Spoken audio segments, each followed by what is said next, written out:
Primetime local news, serving the Lakeland and Midwest regions. Hello and welcome to Primetime Local News. I'm Callan Dunlop. Thank you for joining us. Lloydminster throughout 2023 experienced lots of change, as well as having change on the horizon as we entered the new year. I had the lucky opportunity to speak with the Mayor of Lloydminster to recap the year. Today I'm joined by Gerald Albers, Mayor of Lloydminster. Thank you so much for coming down to the station today. My pleasure. It's always an enjoyable time to come down to see you rather than you coming to City Council. And we'll just jump right into it. I wanted to talk about kind of the 2023 and in review, and a lot has happened in Lloydminster over the years. So kind of how, what are your thoughts on how Lloydminster has been over the past year? Well, 2023, I think, was a new year from the perspective that a lot of people got back into a routine. We saw a lot of events happen. We saw a great turnout of events, summertime and different programs at Bud Miller, at the arenas, at the facilities throughout the city, as well as just the general mood in the community. We saw a lot of people traveling through this summer, had a lot of events going on. It was really great to see, and the city really came back to what I think people were used to after the last couple of years prior. And then I also want to talk about your personal highlight of the year. There's a lot to choose from. A lot has happened, a lot of great events as well. So Yep. if you could narrow it down to a favorite. Wow.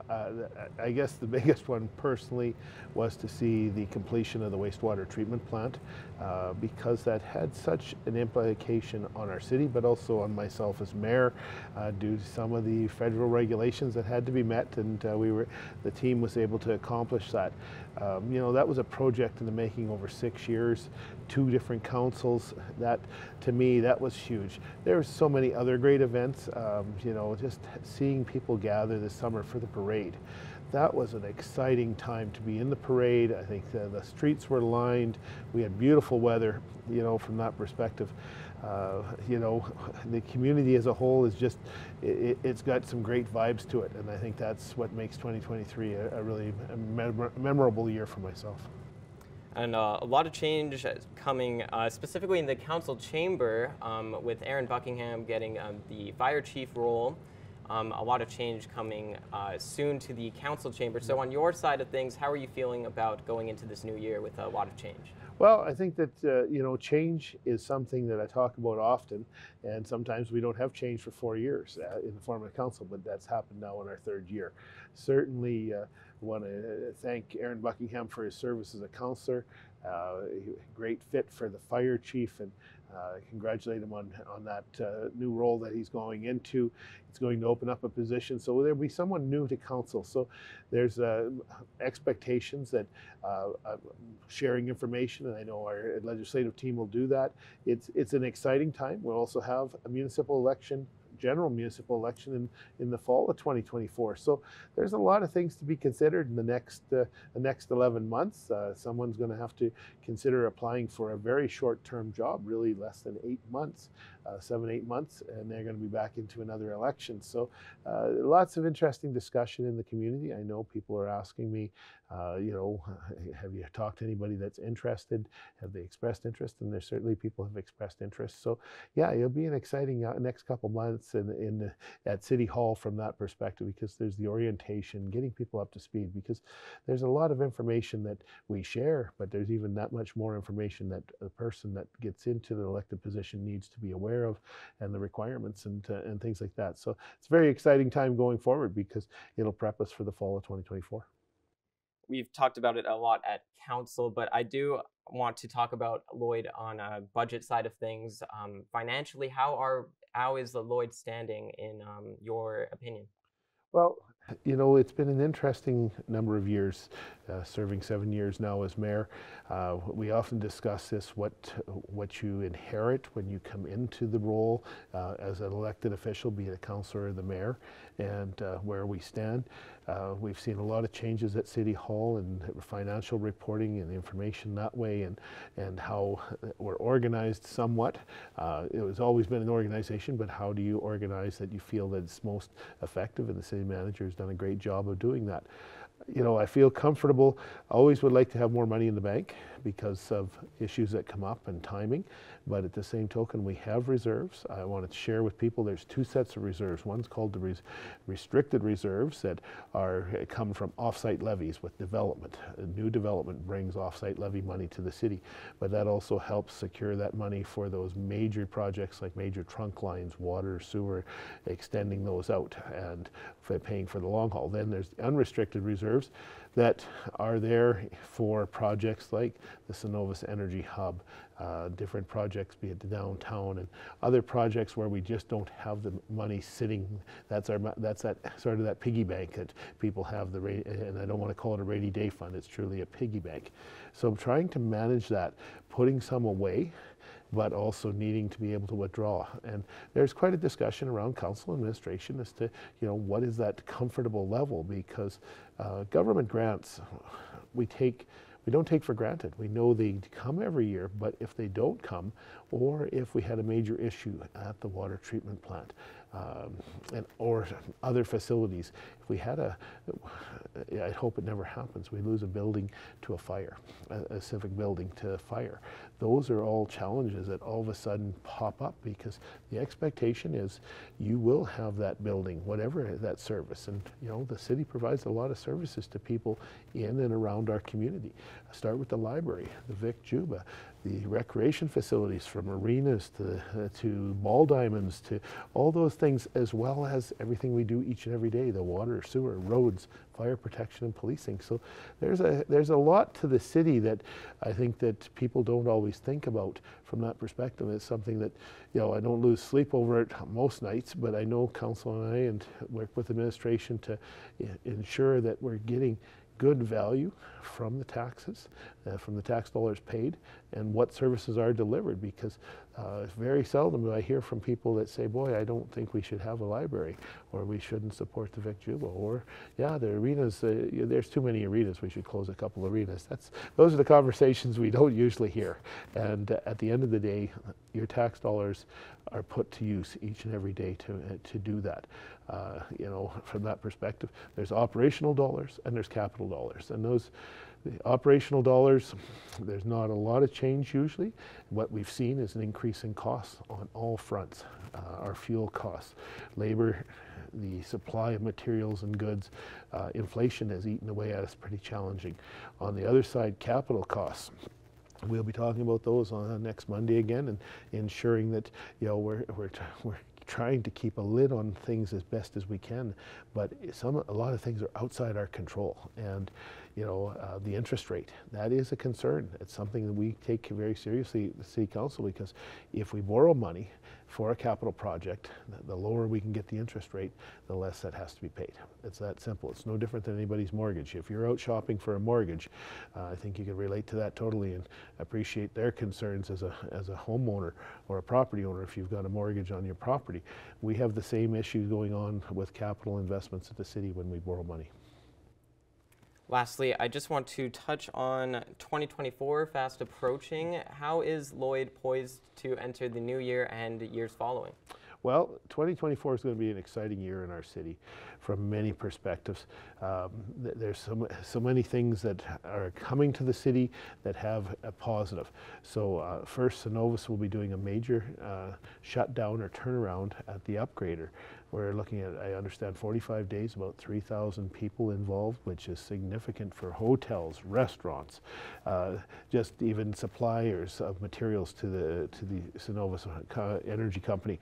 From that perspective, the Cenovus Energy Hub is going to continue. You're going to see things start to rise up in 2024. You're going to see that structure happen. So that's there. We've got the summer games coming in 2024.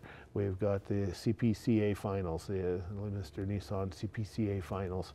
We've got just the oil show, the Lloydminster Heavy Oil Show in September. So there's a lot of things that are going to be happening in 2024, followed by a provincial election in Saskatchewan in October, followed by a municipal election in November for the entire city. So there's a lot of activities that are going to be planned in 2024.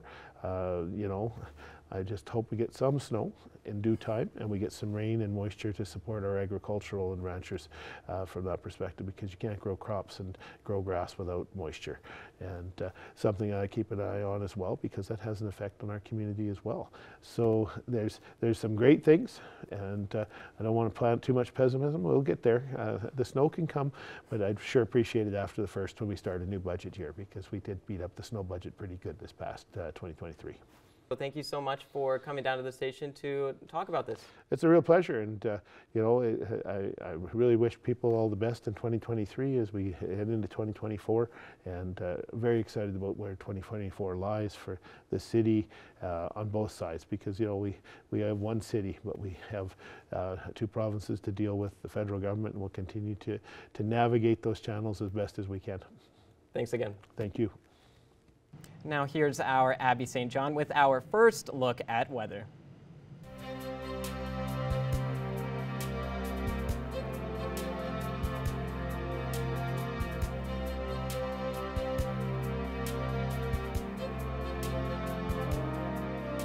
Thanks so much, Callan. We are currently sitting at 1 degrees. Feels closer to 0 with that wind chill, 6-kilometer-per-hour wind. So quite a nice day out today, which is always nice to see, especially as we get closer to the holidays, the Christmas time. I know we all kind of we're hoping for a white Christmas, but honestly, I'm fine with a little bit of a warmer Christmas. Not gonna lie. Current temperatures across Alberta: 2 degrees in Marwayne, Vegreville, Wainwright, and Provost. 5 out in Edmonton, 0 in Vermilion, 1 in St. Paul, -1 in Bonnyville, -3 in Cold Lake, and 0 in Lac La Biche. On the Saskatchewan side, -2 in Isla Crosse and Pearceland, 0 in Green Lake, Meadow Lake, St. Walburg, +2 in Maidstone, 1 in Macklin, and -2 in North Battleford. Overnight tonight in North Battleford will drop down to -7. Partially cloudy skies, 13-kilometer-per-hour wind, so it should be a decent evening out tonight. And then tomorrow will be partially sunny, daytime high of 2 degrees. That wind will pick up to 17 kilometers per hour. Overnight tonight in Cold Lake, another partially cloudy night as well, -8, and the wind will be at 9 kilometers per hour. And then tomorrow there will be some sun, and then in the afternoon there'll be more sunshine, a high of +1, and that wind will be quite tame at 9 kilometers per hour. Overnight tonight here in Lloydminster, -4, partially cloudy skies as well, 17-kilometer-per-hour winds, so it's going to pick up as the day goes on, but it should be a fairly nice evening out. And then tomorrow we have a daytime high of +2, 19-kilometer-per-hour winds, and it will be partially sunny, so we'll have a little bit of mix of sun and cloud. And then over the next 3 days, a daytime high of 2, like I said, with a low of -3. On Sunday, it'll be partially sunny and windy with a high of +1 and a low of -8. And then on Monday, it'll be mostly sunny, mix of sun and cloud with a high of 0 and a low of -7. So waking up on Christmas, we are expecting to have a very sunny Christmas, which is, you know, kind of the opposite of what we wanted. We wanted that snow, but I will take the sun whenever we can get it. But that is a first look at your evening weather forecast. We'll have more news coming up after the break.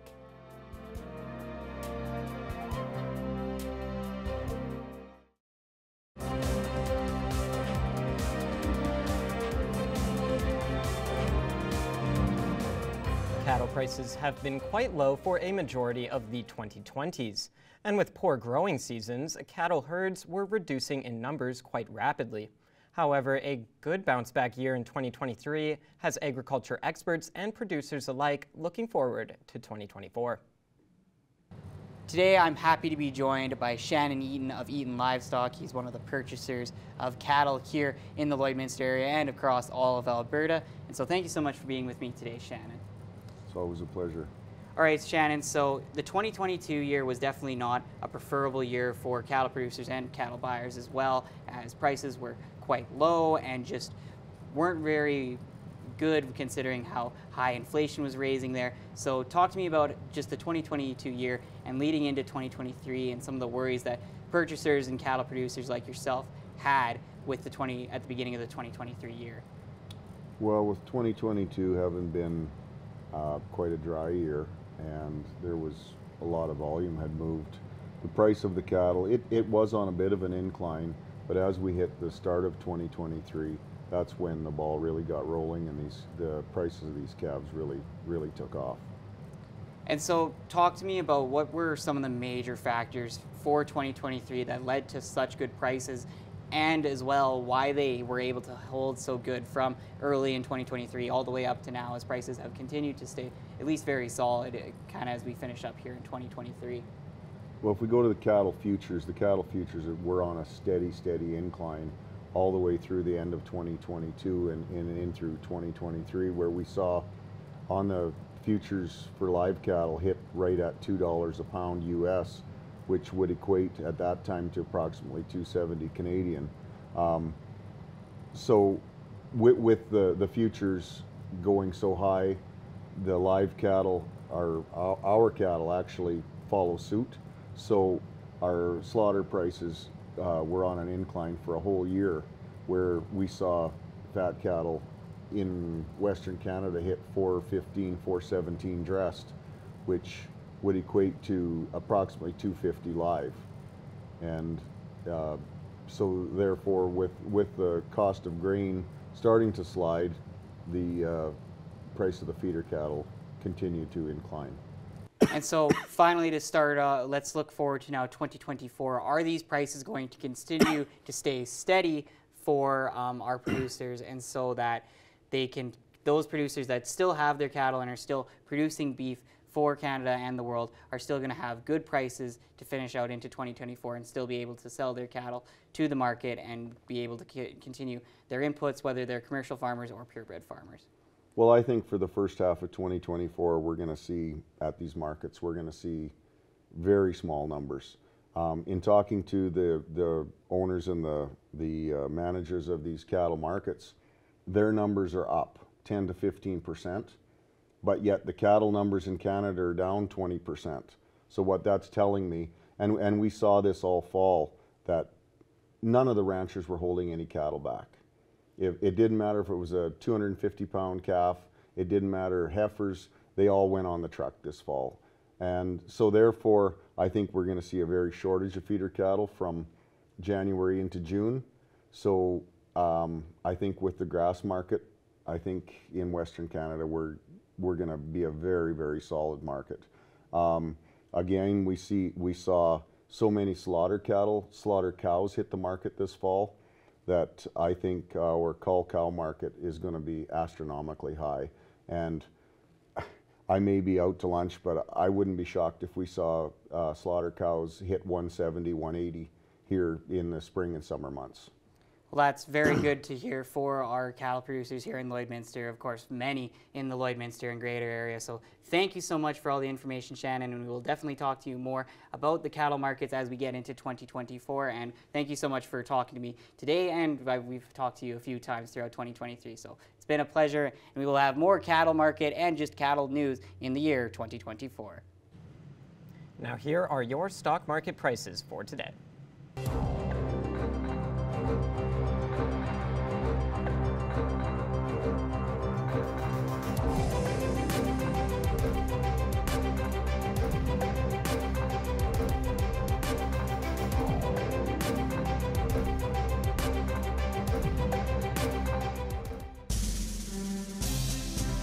Today's oil prices are brought to you by First General Services.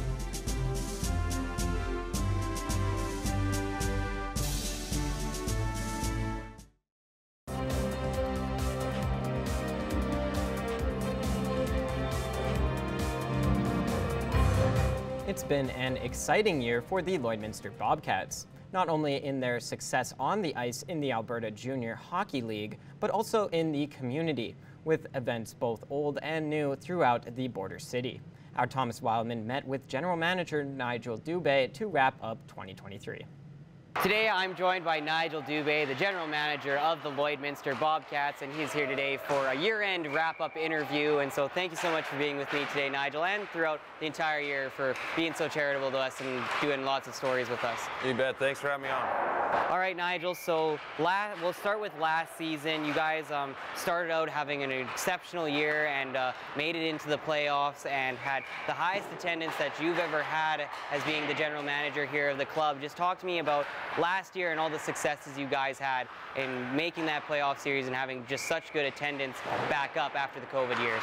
Yeah, I thought for us, you know, right after Christmas last year and into the new year, we had a lot of home games. We saw a rise every game of attendance throughout, and then in February, you know, that's kind of when we peaked going into the playoffs with our performance too as well. And to be able to play a highway rivalry like Bonnyville down the road, and I think our players are always proud every year to be a part of Lloydminster and the community, and I think the support came back in that form with the attendance that we saw, and getting to 1,600 fans in Game 6 against Bonnyville was a special moment for all the players that put on the jersey that day, for our organization, and something that we'll cherish, just the support that we had.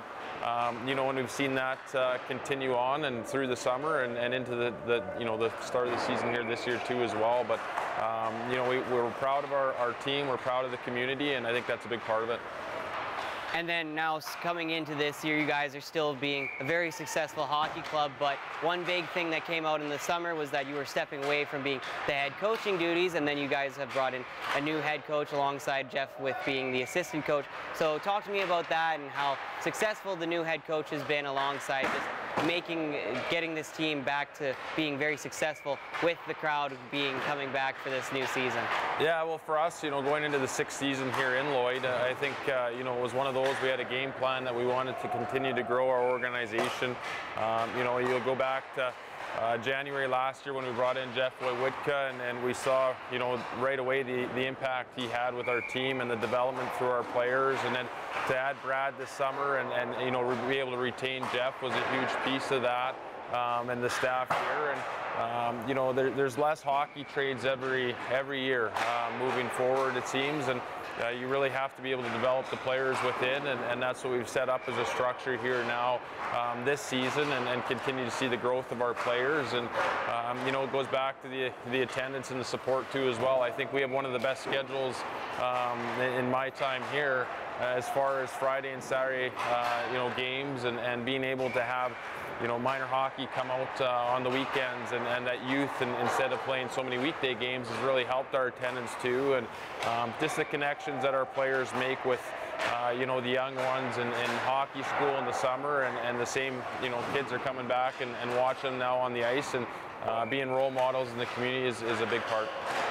And so last season, and of course a little bit into this season, you guys have introduced a lot of new programming to give back to the community, including the fundraisers for the mental health and as well for the cancer societies and stuff. So talk to me about all those new programs that you're doing, especially giving back to the community, whether it's going to the schools or making money for the various charitable foundations here in Lloydminster. Yeah, well, a big thing, from day one is that we said that, we want to be a part of the community. We are a community team, and we want to live by that every day. And we also want to give our players the responsibility and the chance to go out and be a part of the community and lead those programs. And you see last year, Buzz the Bobcats, we raised over $30,000, for mental health, youth mental health in the community. The olive tree food drives, the coat drives, the teddy bear tosses, all those things. And, we want to be able to do what we can do to help give back to the community in any way. We have the Student of the Month going again this year. And just every opportunity and initiative that we can, and that the players come up. We'll have another exciting one moving into next year too as well. That's driven by local players, and we're excited for that. So I think it's our job, it's our duty to give back to the community that gives us so much. And then talk to me about your talk with those local players. How important is it? You guys, of course, bring in lots of great talent from around the area, but also promoting from within here in the Lloydminster area, and just having those local players come and be a big part of the community and the team, and just being a team that represents all of Lloydminster. Yeah, it's huge. I think you go back to it, you look at last year, Captain Ben Bygrove, right? And he did everything. Unfortunately, got hurt right before playoffs, but it was a big part of what he wanted to do was to be in the playoff series, and he did that. And we also last year started, you know, the elite development and mentorship with their coaches and players, and same with the minor hockey development. And you know, to be able to start working with those athletes at a younger age and continue to keep them within the community is what we want to do. And you know, now you see out there Kate Fondle, Teague McAllister, Jackson Hopko, Caden Cabana. You know, those are the things that we want to do, keep that local presence here. And you know, they looked up to Bobcats when they were young, and now they have the opportunity to be the Bobcat and be the role models for those young ones, and also have a big impact on the ice. All right, and so just final thoughts, Nigel, on the year, this whole year as a whole, of course, last season and this season just starting out, and then looking forward to next year and some of the big things that you guys are going to hopefully do. Yeah, I think for us, at the end of the day, you know, hockey is the second piece to it, and the community piece for us is number one, and always will be. We are proud of everything that we were able to accomplish throughout the community in this year, and the partnerships and the growth and relationships that we had throughout that. And we're excited to add more next year again, and also at the same time, you know, work to put a better program on the ice every day, and you know, give the fans something to cheer about, and more importantly, the fans and our, you know, supporters to be proud of. Awesome. Well, good luck to you and the rest of the Bobcats for next year, and of course, good on you guys for this season. And so we will definitely be covering more Bobcats in the 2024 season, but that will be a good wrap up for the Bobcats here in 2023. Now here's a look at your upcoming community events in our weekly edition of What's Happening.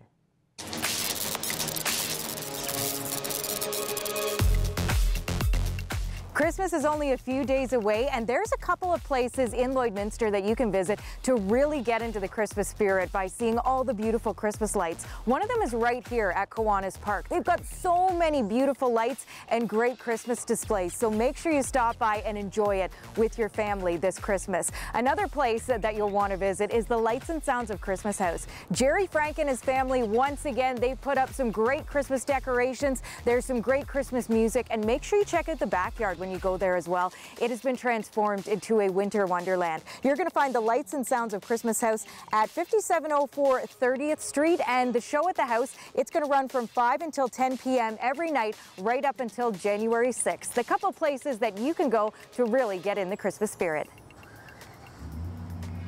At this time of year, Frosty the Snowman is often a big star. Well, there are some big stars in Canadian country music that are coming to the Vic Juba Community Theatre in the new year. So if you're looking for a great Christmas gift, why not get tickets to see Aaron Pritchett? His Liquored Up tour is coming to town on February the 12th. Also coming to Lloydminster in the new year, High Valley. Their Small Town Something tour is going to be at the Vic Juba Community Theatre in February. And this is going to be a fantastic show. The Great Canadian Road Trip, featuring some legends in country music. Michelle Wright, Doc Walker, and Jason McCoy. All the details on those shows, and to get your tickets for a great Christmas gift, head online, vicjubatheatre.ca.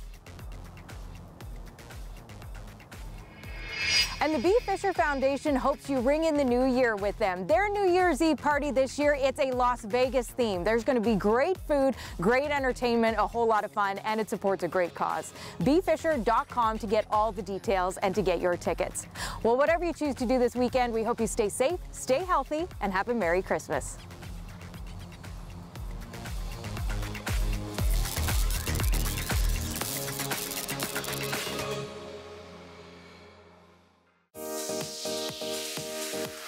What's Happening is brought to you by Northern Factory Workwear, Circle Drive East, Saskatoon, and Highway 17 South, Lloydminster.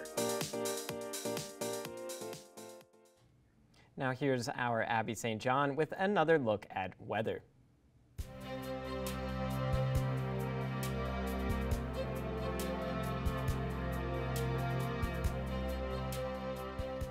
Thanks so much, Callan. We're taking a look at current temperatures in our region. We're sitting at +2 here in Lloydminster, and then across Alberta, +2 also out in Red Deer and Athabasca, -2 in Whitecourt.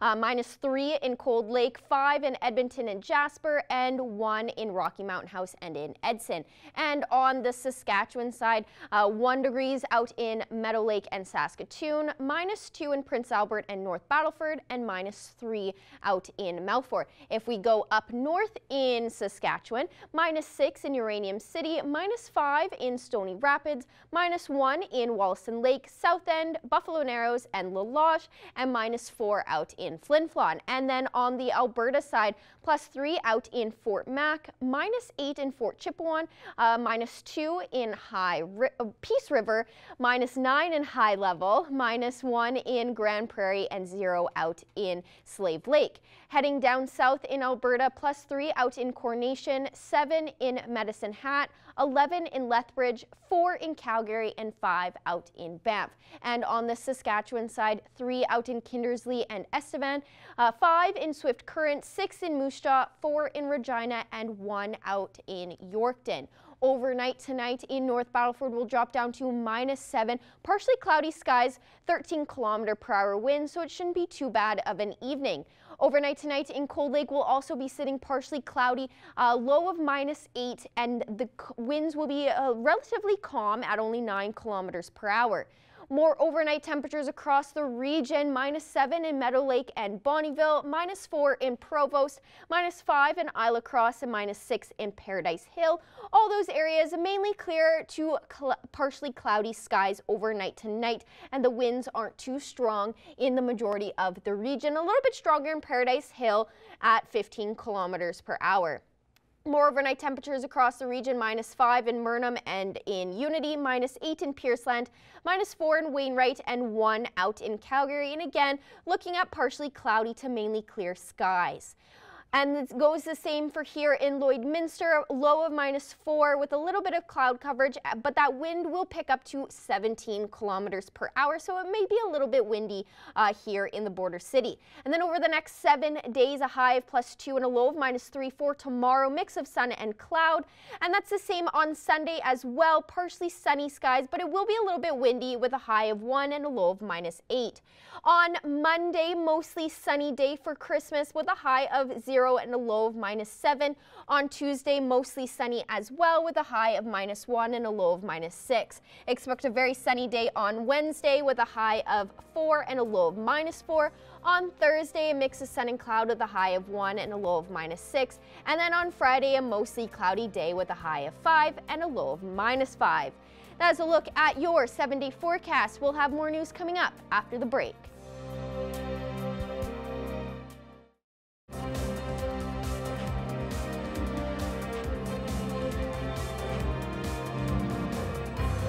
And now here is Ty Roswell with your holiday movie fix in this week's Entertainment Corner.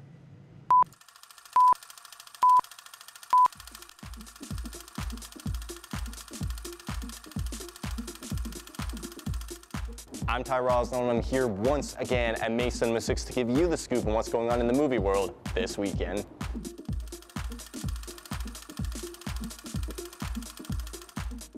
The Charlie and the Chocolate Factory IP is finally being touched once again with its new prequel, Wonka. Directed by Paul King and rated PG. A fresh-faced Willy Wonka has a hat full of dreams and a head filled with ideas to change the chocolate game and the world forever. Wonka sails into a city with his eyes set on Gallery Gourmet, the place known for its delectable, irresistible chocolate shops. So whether it's the Gene Wilder version or the Johnny Depp version, Wonka will have something for all fans of Charlie and the Chocolate Factory.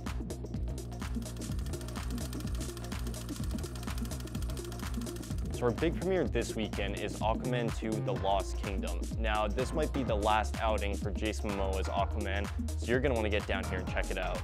Directed by James Wan and rated PG-13.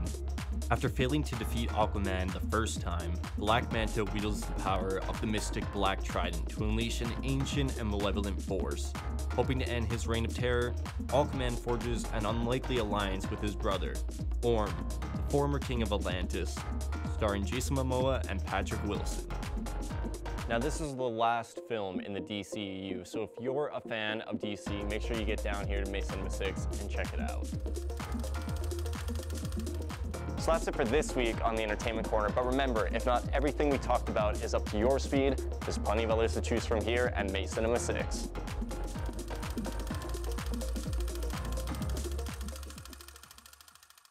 Now let's take a look at your adorable animals in our pet pics of the day. If you want to see your pets, send your submissions to Stingray Weather and Pet Pictures Facebook.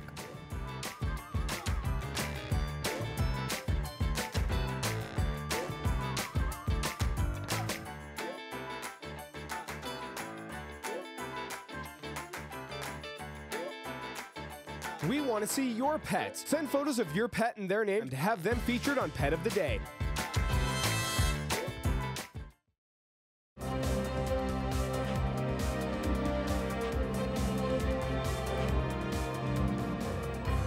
Well, it's the time again for year-end interviews, and we are speaking today with Battleford's Lloydminster MP Rosemary Falk. Rosemary, thanks for taking the time out of your very busy schedule to come in and see us. Absolutely. I always love being in studio and being able to have the opportunity to chat. Well, let's talk about 2024. First of all, I can't believe we're saying that it's almost at the end, but what are some of the highlights for you personally being our MP? Yeah, you know, this year has gone by so quickly, so quickly. I had the opportunity, I feel like since post-COVID, everything's in full swing and everybody's doing events and it's so great. I love it. So being able to be in the riding and connect with everyone. In the House, definitely we've been fighting the carbon tax tooth and nail, trying to make sure that Justin Trudeau and his NDP friends axe the tax for Canadians so that Canadians can live more comfortably once again. Well, and let's maybe expand on that a little bit, Rosemary, because obviously that's huge for people out here and just in the West in general. So where do you see this heading? Do you feel like you're making headway? So we recently had marathon voting here just a couple weeks ago, really. And in that, what we were doing is we were saying, listen, Justin Trudeau, axe the carbon tax. Just axe the carbon tax on, you know, on our food, on our fuel, on our home heating. Just axe the tax for farmers, First Nations, and families in Canada, so that they can have a little bit more money. And he and his NDP friends voted over 30 hours to keep the tax on, and also quadruple the tax, because that's what will happen in the near future. So we've been trying very, very hard. There was a private member's bill as well. I'm not sure, maybe some of the viewers would be familiar with it, Bill C-234. This would make some farm fuels like propane and natural gas carbon tax exempt, which is very important because a lot of our farmers are either drying grain or heating their barns with one of these two, right? So we've been trying really hard to make sure that Justin Trudeau just axes the tax for Canadians. Are you working at all with Saskatchewan's Premier on this? Have you had any communication back and forth? Because I know they're obviously trying to do the same thing, and they want, you know, nothing to do basically with the federal tax. So do you guys work with them, or is that their own thing? So we definitely have conversations and collaborative working relationships. I'm a big advocate on, and I have been since I've first been elected, respecting provincial jurisdiction. The feds definitely need to do that. And so I'm glad to see some of the initiatives that Premier Scott Moe is doing. I wish that it didn't have to get to that point and Justin Trudeau would just listen to the premiers and trust that the premiers know their region, they know their constituents, they know their industries and what is best for the people that live in those regions.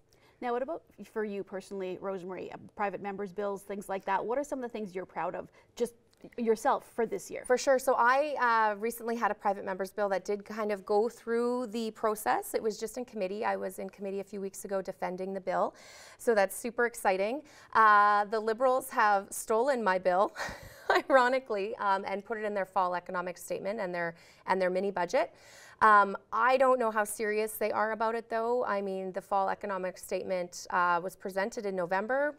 They have yet to bring it forward to be debated in the House, let alone they're enacting legislation. So we'll see what happens. I'm super proud that I was able to get it through the whole process thus far.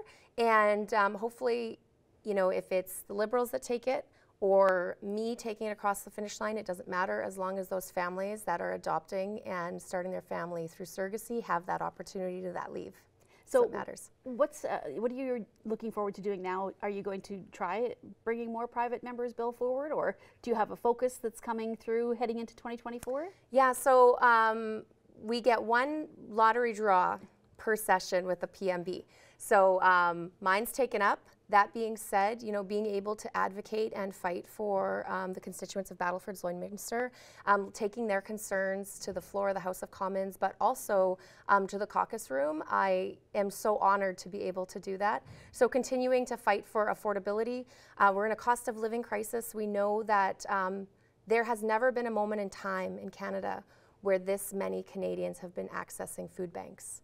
So these are real, tangible problems that are affecting everyday people. Everybody around us is being affected in some way.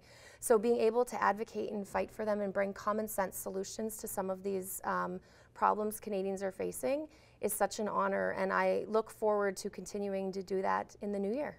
So I know we spoke about the carbon tax obviously being a big thing for constituents here. What are some of the other issues that they're bringing up to you, Rosemary, that are concerned other than cost of living and the carbon tax? For sure. So when we look at our energy sector, I mean, especially around the Midwest here, we know that that has been something that has been a target of Justin Trudeau and his NDP friends. And just recently, actually, they announced their emissions cap. What this essentially is a cap on production. And we know that that's stepping on jurisdictional boundaries once again, which again just is going to make prices go up. It's going to target jobs. A lot of our residents here have energy jobs, or that are either directly or indirectly affected by the energy sector. And it's unfortunate to see that Justin Trudeau wants to take these jobs, send dollars to dictators. Basically, we see, going to Russia, money or energy projects, things that we could be doing here. So, being able to advocate for our intelligent, hardworking constituents and Canadians here that, can pull our energy out of the ground, produce it, refine it, and let Canadians use it. Rosemary, we have spoken about this before, but if there are constituents who would like to reach out to you, and I know that you're very good for getting back to people, so what is the best way that they can, with any concern that they have, or if they have kudos as well, or people in the community they think should be recognized by you for some reason, how do they go about doing that? Absolutely. So contact my office for sure. You can either call my office. The local number is 306-825-5005. You can stop in at the office, or even just send me an email, rosemary.falk@parle.gc.ca, and we can get connected. Well, Rosemary, thank you so much. It's been a pleasure chatting with you this year, and I wish you the best for 2024. I know that you're out there fighting for the constituents, so we will see how things go, and good luck with everything. You're talking about the amount of time. I think people don't understand the amount of time you actually spend in Ottawa and voting and everything else. So take a break over the holidays, hopefully, and we wish you the best. Yes, thank you, and Merry Christmas. Thank you so much.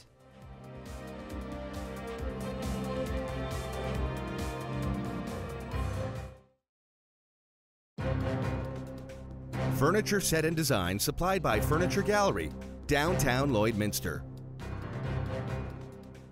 Today I'm joined by Nigel McCarthy, who is the Director of Education for the Lloydminster Catholic School Division. Thank you so much for coming down to the station today. Well, thank you for welcoming us to talk about Christmas and about what's happening at LCSD. Yeah, we want to fully recap the whole year, actually. We want to just 2023 in review. That's kind of what we're here for today. So if you want to start by talking to me about kind of what are some of the big things that happened for the Catholic School Division this year?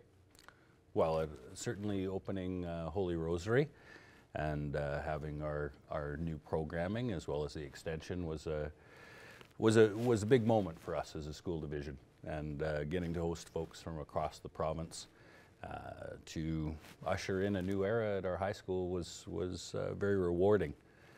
So too was actually getting to host a conference of trustees from across the province where everyone gathered in Lloydminster and got to learn a little bit about what we do here that's unique and distinct in our city, and how that might guide the future. I'd like to touch on kind of your personal favorite moment of the year, if you could narrow it down and try and pick one. Well, there's so many wonderful moments when you're a director of education. You get to be there for the joy of all sorts of occasions, but I think one of my favorite moments is to go with our trustees and to meet every child in kindergarten. There's more than 230 students that we welcome, and we bring the gift of a book every year to those children, but get to see and to read to them, and to listen to them, and what their hopes and their dreams are in their first months of school. It's extraordinarily rewarding, and it's something that our trustees will continue to do in the future.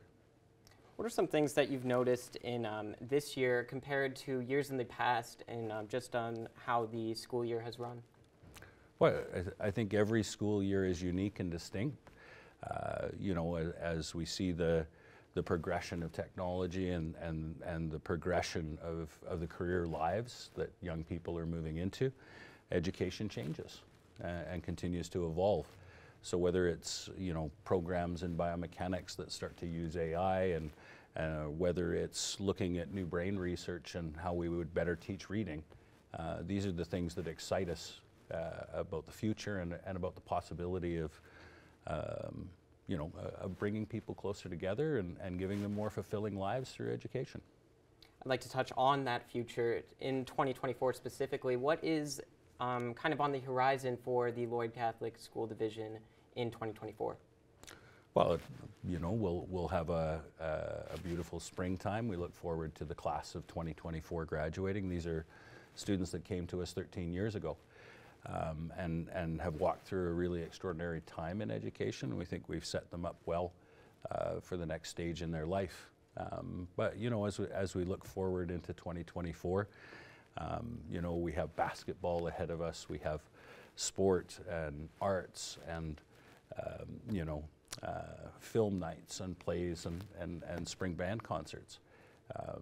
You know, it's what you can give to children as the opportunity for them to stand up and be recognized for their talents and watch them evolve their passions. I'd like to touch on the sports side of things. The Holy Rosary Raiders football team recently won their Tier 3 Alberta Bowl. It's such a great football program, and just a lot of great sports running through the Catholic School Division, if you want to touch on the sports side of things. Well, and not to be forgotten was the same weekend our girls brought home silver provincially as well. And the Raiders football won their second provincial championship in a row.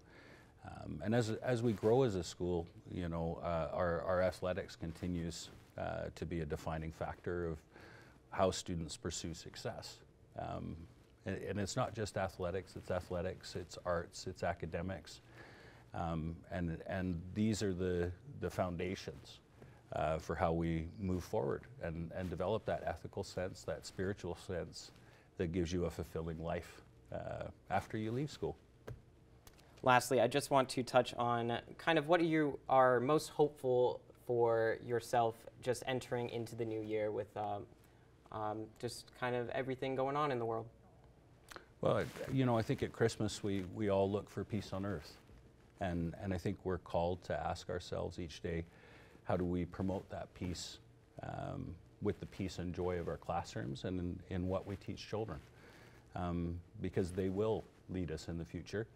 And what our teachers do and our whole staff does every day is unique and is caring and really puts students at the center of education. So we're hopeful for that future as we build each day.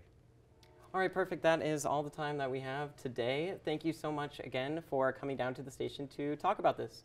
Well, we wish you a very Merry Christmas, and we're also very thankful to PTLN and to everyone here for continuing to tell the stories of what's good in schools and what education is doing in the city of Lloydminster. We're Awesome. thankful for your partnership. Well, thank you.